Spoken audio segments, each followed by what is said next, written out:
നമുക്ക് സേതുവിന്റെ പല്ലവിയുടെ ഇന്നത്തെ നല്ലൊരു കഥ കേട്ടാലോ? അങ്ങനെ ഇന്നത്തെ കഥയില് പ്രതാപൻ പറഞ്ഞു, ചേച്ചി എന്താണെങ്കിലും ആ വാടക വീട്ടിലേക്ക് പോകുന്നൊന്നും ശരിയല്ലെന്നൊക്കെ പറയാണ്. എല്ലാം കേട്ട് കഴിഞ്ഞപ്പോ പൂർണിമ പറഞ്ഞു, സേതു സേതു ആദ്യം താമസിച്ച ആ വീടുണ്ടല്ലോ, നമുക്ക് അങ്ങോട്ടേക്ക് പോവാന്ന് പറയണം.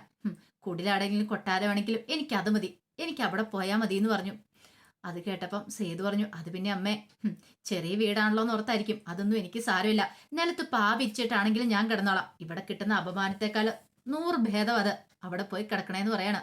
പൂർണിമയുടെ ആ വാക്കുകളൊക്കെ കേട്ടുകഴിഞ്ഞപ്പോഴത്തേനും സേതുവിന് ഭയങ്കര സങ്കടമായി. അപ്പോഴേക്കും പൂർണിമ പറഞ്ഞു, എന്റെ മകനോടൊപ്പം ഏത് കുടിൽ കഴിയാനായിട്ടും എനിക്ക് സമ്മതമാണെന്ന് പറഞ്ഞു.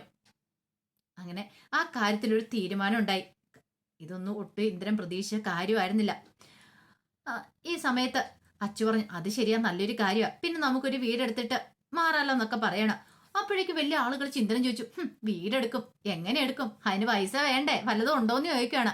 ഋതു പറഞ്ഞു, ആ കാര്യം ഓർത്ത് ജിത്ത് വിഷമിക്കണ്ട, പൂർണിമ ടെക്സ്റ്റൈൽസ് ഉണ്ടല്ലോ, അത് അമ്മയുടെ പേരിൽ അച്ഛൻ തുടങ്ങിയതാ. ഈ പറയുന്ന ലക്ഷ്മി അമ്മയ്ക്ക് ഒരധികാരം ഇല്ലാത്തതാ.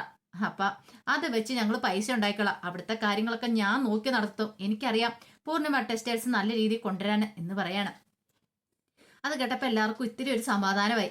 പക്ഷെ അപ്പൊ ഇന്ദ്രൻ വിചാരിച്ചത് അങ്ങനെ വെറുതെ വിട്ടിട്ട് കാര്യമില്ല, ഒരു പണി കൊടുക്കണമല്ലോ എന്ന് വിചാരിച്ചു. അങ്ങനെ എല്ലാവരും പോകാനായിട്ട് തുടങ്ങുമ്പോഴത്തേനും കുറുപ്പാമ്മ പറഞ്ഞു, എനിക്കൊരു കാര്യം പറയാനുണ്ടെന്ന് പറഞ്ഞു. അപ്പോഴേക്കും ഇന്ദ്രൻ പറഞ്ഞു, എനിക്ക് പറയാനുണ്ട്, എന്നാ നീ ആദ്യം പറ. അല്ല, എന്നാ കുറുപ്പേട്ടൻ പറ. ഞാൻ പറയാം, നീ പറ. എന്നാ അത് പറയുന്നതിന് മുമ്പ് എനിക്ക് അവരോട് 2 വാക്ക് സംസാരിക്കാനുണ്ടെന്ന് പറയണം. ഞാൻ അവരോടൊന്ന് പോയി സംസാരിക്കട്ടെ, ആ ലക്ഷ്മിയോട് എന്ന് പറയണം. ഇതങ്ങനെ വെറുതെ വിട്ടിട്ട് കാര്യമില്ലോ എന്നൊക്കെ പറഞ്ഞുകൊണ്ട് ഇന്ദ്രൻ്റെ അകത്തേക്ക് ഏറിപ്പോയി. അപ്പോഴേക്കും അവിടെ നിന്ന് പ്രതാപന് തോന്നി, എന്തോ കുണിഷ്ടായിട്ട് പോയിരിക്കുന്നാണല്ലോ, എന്താന്ന് നോക്കാം, ഞാനും കൂടെ ഒന്ന് പോയിട്ട് വരാം എന്ന് പറഞ്ഞ് പ്രതാപനും കയറിപ്പോയി. ആ സമയത്ത് മൂർത്തി ലക്ഷ്മിയമ്മയും കൂടെ സംസാരിക്കുകയാണ്. മൂർത്തിയോട് ലക്ഷ്മിയമ്മ പറഞ്ഞു, എനിക്ക് ഒരിക്കലും പൊറുക്കാൻ പറ്റാത്ത തെറ്റാ അവൻ ചെയ്തിരിക്കുന്നത്. അല്ല, ഞാനൊരു കാര്യം ചോദിച്ചോട്ടെ മാഡം, ആ അങ്ങനെയാണെങ്കിൽ സേതു ചെയ്ത കാര്യം എന്താന്ന് എല്ലാവരുടെ മുന്നിൽ വെളിപ്പെടുത്തിക്കൂടെ? അവൻ സ്വന്തം അമ്മയ്ക്കെതിരെ തിരിഞ്ഞ കാര്യങ്ങളൊക്കെ. അത് കേട്ടപ്പോൾ ലക്ഷ്മിയമ്മ പറഞ്ഞു, ഇപ്പം ഞാനൊന്നും പറയുന്നില്ല, അവൻ കാരണം എൻ്റെ ജീവൻ നശിച്ചേ, എൻ്റെ മകളുടെ വിവാഹം മുടക്കിയത് അവനാണ്. അവനാ മായിയുടെ വീട്ടുകാരുടെ പെൺവീട്ട് ചെറുക്കൻ കൂട്ടരോട് ആ കാര്യങ്ങളൊക്കെ പറഞ്ഞു കൊടുത്ത് എന്നെക്കുറിച്ചുള്ള കഥകളൊക്കെ. എന്നിട്ട് അവൻ മാന്യമായിട്ട് നിൽക്കുക. എനിക്ക് അവനോട് ഒരിക്കലും പൊറുക്കാനും സഹിക്കാനും ക്ഷമിക്കാനും പറ്റുന്ന കാര്യമല്ല മൂർത്തി. ഇതങ്ങനെ ഞാൻ വെറുതെ വിടാൻ പോകുന്നില്ല. ഇതൊക്കെ മനസ്സിൽ വെച്ചാണ് എന്നോട് വേണുവേട്ടൻ പെരുമാറിക്കൊണ്ടിരുന്നത്. വേണുവേട്ടന് മുന്നേ ഞാൻ അനുഭവിച്ച വേദന എന്താണെന്ന് ഞാൻ അവനെ അറിയിക്കും. പ്രതികാര ചിന്തയാണ് ലക്ഷ്മിയുടെ മനസ്സിൽ. അപ്പോഴേക്കും ഇന്ദ്രൻ അങ്ങോട്ട് കയറുന്നു. പെട്ടെന്ന് മൂർത്തി പറഞ്ഞു, ഇന്ദ്രൻ വരുന്നുണ്ടെന്ന് പറഞ്ഞു. ഇന്ദ്രൻ വന്നിട്ട് ചോദിച്ചു, നിങ്ങൾ എന്താ വിചാരിച്ചോണ്ടിരിക്കണേ? നിങ്ങൾ ഇവിടെ നിന്ന് ഇറക്കി വിട്ട് കഴിഞ്ഞിട്ടുണ്ടെങ്കിലേ ഒന്നുമല്ല തെരുവിൽ പോയി കിടക്കുമെന്നോ ഈ പറയുന്ന പൂർണിമയ്ക്ക്? ഒരിക്കലും ഇല്ല. അതെ, അവർക്ക് പൂർണിമ ടെക്സ്റ്റൈൽസ് ഉണ്ട്, അവിടുത്തെ കാര്യങ്ങളൊക്കെ നോക്കി നല്ല അന്തസ്സായിട്ട് അവർ ജീവിക്കും.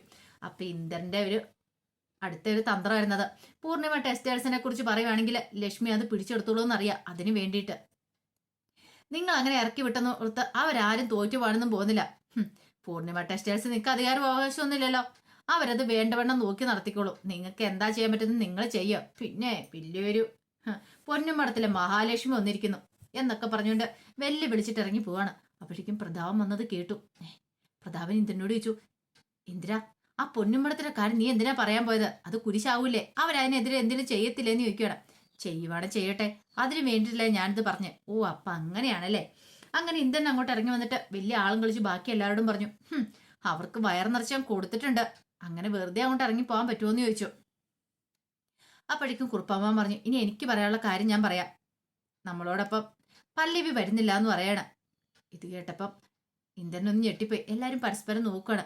പല്ലവി ഇവിടെ നിൽക്കട്ടെ, ഈ സമയത്ത് പല്ലവി ഇവിടെ നിൽക്കണമെന്ന് പറഞ്ഞു. അപ്പോഴേക്കും പൂർണ്ണിമ വെച്ചു, അല്ല ഇത് പല്ലവി പറഞ്ഞിട്ടാണോ കുറുപ്പേട്ട? പല്ലവി പറഞ്ഞിട്ടല്ല, ഞാൻ അങ്ങനെ ഒരു തീരുമാനം എടുത്തേ. അച്ചു പറഞ്ഞു, അതെന്തിനാ കുറുപ്പമ്മാവ? ഞാൻ വെറുതെ ഒരു തീരുമാനം എടുക്കില്ലെന്ന് അറിയാലോ. ഈ കുടുംബത്തിന് നന്മയെ കരുതിയിട്ടല്ലേ ഓരോന്ന് ചെയ്യത്തുള്ളൂ. അപ്പൊ അങ്ങനെയാന്ന് കൂട്ടിയാൽ മാത്രം മതി. അത് കേട്ടപ്പം പല്ലവി പറഞ്ഞു, ഞാനിവിടെ നിന്നോളാം എന്ന് പറയണം. പിന്നീട് സേതുവിനോട് പറഞ്ഞു, സേതുവേട്ട നിങ്ങളൊക്കെ പോയിക്കോ, അതെ അമ്മയെ ഒന്നും ഒരു കാരണവശാലും വേദനിപ്പിക്കരുത്. അത് കേട്ടപ്പം സേതു പറഞ്ഞു, എനിക്കറിയാം പല്ലവി, എല്ലാ പ്രശ്നങ്ങളും മാറണം, നീ ഇവിടെ നിന്നോ, ഇവരുടെ കാര്യം ഞാൻ നോക്കിക്കോളാം, എനിക്കിവരെ കൈയൊഴിയാനായിട്ട് പറ്റില്ല, എൻ്റെ ജീവിതവും ജീവനൊക്കെ ഇവരൊക്കെ തന്നെയാന്ന് പറയണം. പിന്നീട് പല്ലവി പറഞ്ഞ്, എല്ലാ പ്രശ്നങ്ങളും തീർന്നപ്പോൾ ഞാൻ അങ്ങോട്ടേക്ക് വരാമെന്ന് പറയണം. അതെല്ലാം കേട്ട് കഴിഞ്ഞപ്പോൾ ഇന്ദ്രനൊരിത് തോന്നി. ഇന്ദ്രൻ പെട്ടെന്ന് ചോദിച്ചു, അല്ല പല്ലവിനെ തനിച്ച് ഇവിടെ നിർത്തുന്നത് ശരിയാണോ? രണ്ട് സ്ത്രീകൾ തന്നെ എങ്ങനെ ഇവിടെ തനിച്ച് കഴിയുന്നേ? ഇന്ദന്റെ അടുത്ത ട്രിക്ക, ഇന്ദന്റെ അവിടെ നിൽക്കണം. അതെല്ലാം കേട്ട് ഇനിയിപ്പോൾ എല്ലാവരും പരസ്പരം നോക്കി. അപ്പോഴേക്കും പ്രതാപൻ പറഞ്ഞു, അങ്ങനെയാണ് ഞാൻ ഇവിടെ നിൽക്കാന്ന് പറയാ. പ്രതാപനെ പെട്ടെന്ന് തോണ്ടി ഇന്ദ്രൻ. പ്രതാപൻ പറഞ്ഞു, പ്രതാപന് കാര്യം മനസ്സിലായി. പ്രതാപൻ പറഞ്ഞു, അയ്യോ അല്ലെങ്കിൽ വേണ്ട, ഞാൻ ഇവിടെ നിന്നാൽ ശരിയാകത്തില്ല, എനിക്ക് കുറെ ജോലികൾ ബാക്കിയുണ്ട്. എന്നാ ശരി, ഇന്ദ്രൻ നിൽക്കട്ടെ എന്ന് പറയണം. അത് കേട്ടപ്പോൾ ഋതുവിന്റെ മനസ്സൊന്നിടിഞ്ഞു. ഋതുവിന്റെ മനസ്സിലേക്ക് ഡോക്ടർ കർത്ത പറഞ്ഞ കാര്യങ്ങളൊക്കെ വരുവാണ്. അവനൊരു സൈക്കോയാണ്. പല്ലവി എവിടെ നിൽക്കുന്നോ ആ ഒരു സാഹചര്യത്തിൽ നിൽക്കാനായിട്ടാണ്, ആ ഒരു ചുറ്റുപാടാണ് അവൻ ആഗ്രഹിക്കുന്നത്. ഓ, അപ്പൊ അതാണ് ഇന്ദ്രന്റെ മനസ്സിലെ കാര്യം. പെട്ടെന്ന് ഇന്ദ്രൻ പറഞ്ഞു, നിങ്ങളൊക്കെ സമ്മതിക്കുകയാണെങ്കിൽ ഞാനിവിടെ നിന്നോളാം, പല്ലവിയുടെ സുരക്ഷയെ കരുതിയിട്ട് മാത്രം എന്ന് പറയാണ്. അത് കേട്ടപ്പത്തേനും അച്ചു പറഞ്ഞു, അങ്ങനെ വലിയ സാഹസമൊന്നും നിങ്ങൾ കാണിക്കണ്ട, നിങ്ങൾ അങ്ങനെ ഇപ്പം പല്ലവി ചേച്ചിയുടെ കാവൽക്കാരനാവണ്ടെന്ന് പറഞ്ഞു. മുഖത്തടിയേറ്റോലേ ഇപ്പൊ ഇന്ദ്രന്. പിന്നീട് ശ്രീഹരിയോട് അച്ചു ചോദിച്ചു, ശ്രീഹരിക്ക് ഇവിടെ നിൽക്കാൻ പറ്റുമെന്ന് ചോദിച്ചു. ശ്രീഹരി പറഞ്ഞു, അതിനെന്താ, ഞാൻ ഇവിടെ നിന്നോളാന്ന് പറയണം. ഇന്ദ്രൻ എന്തേലും പറയാൻ പറ്റുമോ? ഋതുവിന് സമാധാനമായി. അങ്ങനെ പൂർണിമയെ ഒക്കെ ചേർത്ത് പിടിച്ചിട്ട് ബാക്കി എല്ലാവരും കൂടെ അങ്ങനെ ആ വീട്ടിലേക്ക് പോവാണ്. സേതുവൊക്കെ പല്ലവിയും ശ്രീഹരിയും മാത്രം പൊന്നുമടത്ത് നിൽക്കുവാണ്. പിന്നീട് എല്ലാവരും കൂടെ പോയി കഴിഞ്ഞപ്പോഴത്തേനും പല്ലവിക്ക് ഭയങ്കര സങ്കടമായി. പല്ലവി അവിടെ നിന്ന് പൊട്ടിക്കരയാണ്. ശ്രീഹരിക്ക് എങ്ങനെ ആശ്വസിപ്പിക്കണം എന്നറിയില്ല. അപ്പോഴേക്കും മൂർത്തി അങ്ങോട്ട് ഇറങ്ങി വന്നു. നിങ്ങൾ പോയില്ലായിരുന്നു എന്ന് ചോദിച്ചു. ശ്രീഹരി പറഞ്ഞു, അല്ല, ഞാനും പല്ലവി ചേച്ചിയും പോയില്ല, ഇവിടെ ആരെങ്കിലും വേണ്ടേ, ഞങ്ങളോട് ഇവിടെ നിന്നോളാൻ പറഞ്ഞു പറയാണ്. മൂർത്തി പറഞ്ഞു, അതൊരു നല്ല കാര്യം തന്നെയാ, ലക്ഷ്മിമാടെ എങ്ങനെ ഹാൻഡിൽ ചെയ്യും ഇവിടെ എന്നൊക്കെ ഓർത്ത് ഞാൻ ആകെപ്പാടെ വിഷമിച്ചിരിക്കുമായിരുന്നു. നിങ്ങൾ ഇവിടെ ഒരു നല്ല കാര്യമാണെന്ന് പറയണം. അപ്പോഴേക്കും ലക്ഷ്മി അമ്മ അങ്ങോട്ട് ഇറങ്ങി വന്നു. ഈ സമയത്ത് പല്ലവി പറഞ്ഞു, നല്ല കാര്യമോ? എന്ത് നല്ല കാര്യം? ഞങ്ങൾ ഇവിടെ ഉള്ളത് കൊണ്ട് ലക്ഷ്മി അമ്മയ്ക്ക് പ്രത്യേകിച്ച് നല്ലൊന്നും സംഭവിക്കാൻ പോകുന്നില്ല. ഇപ്പൊ ഇവിടുന്ന് ഇറങ്ങിപ്പോയതുണ്ടല്ലോ, പൊന്നുമടത്തിലെ മാധവമേനന്റെ ഭാര്യയും മക്കളുമാ. മാധവമേനൻ ഈ കുടുംബം അല്ലെങ്കിൽ ഈ വീട് പടുത്തുയർത്തിയത് അവർക്ക് വേണ്ടിയിട്ടാ, അവർക്കും മക്കൾക്കും വേണ്ടിയിട്ടാ. അവരിവിടുന്ന് ഇറങ്ങിപ്പോയിട്ടുണ്ടെങ്കിൽ അദ്ദേഹത്തിന്റെ ആത്മാവിന് ശാന്തി കിട്ടുമെന്ന് തോന്നുന്നുണ്ടോ? ഒരിക്കലും ഇല്ല. ഈ പറയുന്ന ലക്ഷ്മി അമ്മയ്ക്ക് സമാധാനമാവും തോന്നുന്നുണ്ടോ? ഒരിക്കലും ഇല്ല. അവരിനി ശരിക്കും അനുഭവിക്കാനായിട്ട് പോകുന്നുള്ളൂ. അവർ ചെയ്ത തെറ്റെന്താന്ന് അവരറിയാനായിട്ട് പോകുന്നുള്ളൂ. അവർ കണ്ണീര് കൊണ്ട് പലരുടെയും കാല് കഴുകേണ്ടതായിട്ട് വരും. അവരുത്തരം പറയേണ്ട വരും. അവരെ കൊണ്ട് കാല് ഉത്തരം പറയിപ്പിക്കും എന്നൊക്കെ പറയാണ്. ഇതെല്ലാം കേട്ടുകഴിഞ്ഞപ്പോൾ ലക്ഷ്മി അമ്മ ഇങ്ങനെ നിൽക്കുക. പല്ലവി അതും പറഞ്ഞിട്ട് പല്ലവി അകത്തേക്ക് അങ്ങോട്ട് കയറിപ്പോയി. അപ്പോഴേക്കും മൂർത്തി ശ്രീഹരിയോട് പറഞ്ഞു, എന്നാ ശരി, ഞാൻ ഇറങ്ങട്ടെ എന്ന് പറയാണ്. അങ്ങനെ മൂർത്തിയും കൂടെ ഇറങ്ങിപ്പോയി. അതേ സമയത്ത് മൂർത്തി മേലെടുത്ത് വന്നിട്ട് വേണുഗോപാലിനോടും കാര്യങ്ങളൊക്കെ സംസാരിക്കുകയാണ്. അപ്പൊ അരികിൽ തന്നെ ഉണ്ടായിരുന്നു ശൈലജ, മയൂരിയൊക്കെ. അവർ കാര്യങ്ങളൊക്കെ കേട്ടു. എല്ലാം കേട്ടിട്ട് മൂർത്തിയോടൊന്നും തിരിച്ചൊന്നും പറഞ്ഞില്ല വേണുഗോപാല്. അപ്പോഴേക്കും മൂർത്തി ചോദിച്ചു, അല്ല വേണു സാറൊന്നും പറഞ്ഞില്ല, ഞാൻ എന്തു പറയാനായിട്ടാ? അവൾക്ക് നിയമപരമായിട്ട് ഇവിടെ യാതൊരു അവകാശമില്ലായിരുന്നു. അവളെ ഞാൻ നിയമപരമായിട്ട് താലി ആർത്തിയിട്ടില്ല. ഈ പറയുന്ന മാധവമേനന്റെ ഭാര്യയായിരുന്നു അവള്. അതുപോലെ തന്നെ അറിയാലോ, ഈ പറയുന്ന പൂർണിമയെ മാധവമേനൻ നിയമപരമായിട്ട് വിവാഹം കഴിച്ചിട്ടില്ല. അതുകൊണ്ട് ലക്ഷ്മിയെ കയറി ചെന്ന് കഴിഞ്ഞപ്പത്തിന് അവൾക്ക് ഇറങ്ങേണ്ടതായിട്ട് വന്നു. ലക്ഷ്മിക്ക് എവിടെയായാലും ഒന്ന് പിടിച്ചെന്നല്ലേ മതിയാവുള്ളൂ. ഇവിടുന്ന് ഇറക്കി വിട്ടപ്പം അവൾ അവിടെ ചെന്ന് അധികാരം സ്ഥാപിച്ചു, അത്രയുള്ളെന്ന് പറയാണ്.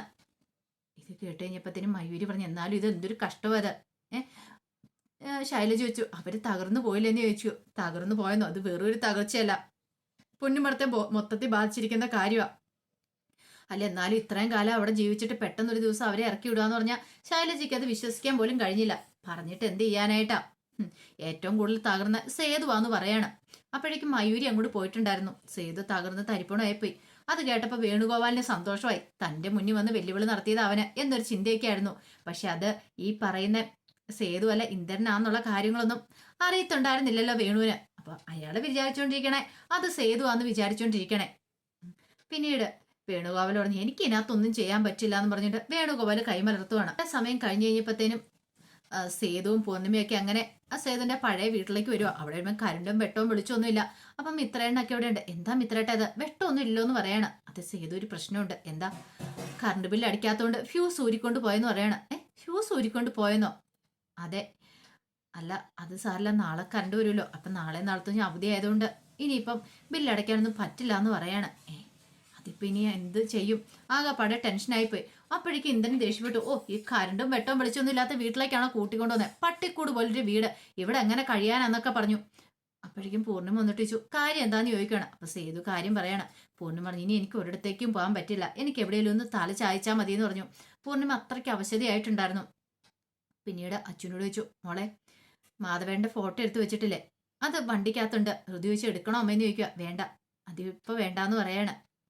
വാ നമുക്ക് അകത്തേക്ക് പോവാന്ന് പറയാം. അപ്പോഴേക്കും മിത്രേട്ടൻ പറഞ്ഞു ഞാൻ കുറെ തിരികളൊക്കെ സംഘടിപ്പിച്ചിട്ടുണ്ടെന്ന് പറയാണ്. അങ്ങനെ അകത്തേക്ക് കയറുന്ന സമയത്ത് ഇന്ദ്രൻ പറഞ്ഞു എന്ത് ചെയ്യാനാ എന്റെ വിധി എന്ന് പറയണ. അപ്പോഴേക്കും ഋതു പറഞ്ഞു നിങ്ങളെ എടുത്ത് എന്റെ തലയെ വെച്ച എന്റെ ഏറ്റവും വലിയ വിധി. സേതു വിഷമിച്ച് നിൽക്കുന്ന കണ്ടപ്പത്തേനും ഋതു പറഞ്ഞു പേടിക്കണ്ട സേതുവേട്ടാ, നാളെ ടെക്സ്റ്റൈൽ ഷോപ്പ് തുറന്നിട്ട് എന്താ വേണ്ടതെന്ന് ഞാൻ ചെയ്തോളാന്നൊക്കെ ഋതുവും പറയുന്നുണ്ട്. അങ്ങനെ അവരെല്ലാം കൂടെ അകത്തേക്ക് കയറി കഴിയുമ്പോഴത്തേനും സേതുവിനോട് കുറുപ്പമാൻ പറഞ്ഞു സേതു ഇവരെല്ലാം നിന്റെ കൈകളിൽ ഏൽപ്പിച്ചിട്ട് ഞാൻ പോവാ നോക്കോണം എന്നൊക്കെ പറയാണ്. അങ്ങനെ സേതുവിനോട് അത് പറഞ്ഞിട്ട് കുറുപ്പമ്മൻ അങ്ങോട്ട് പോകുമ്പോൾ സേതു അവിടെ നിന്ന് പൊട്ടിക്കരയോ എന്ത് ചെയ്യണമെന്ന് അറിയത്തില്ല. വല്ലാത്തൊരു സങ്കടമായിരുന്നു. അപ്പൊ അതിന്റെ വിശേഷങ്ങളൊക്കെ നമ്മളിന്ന് കാണുന്നത്. ഇതിന്റെ ബാക്കി വിശേഷങ്ങളുമായിട്ട് വൈകുന്നേരത്തെ പ്രമോയി വരാട്ടോ. ഒരിക്കൽ കൂടി എല്ലാവർക്കും ശുഭദിനം നേർന്നുകൊണ്ട് നിർത്തുന്നു.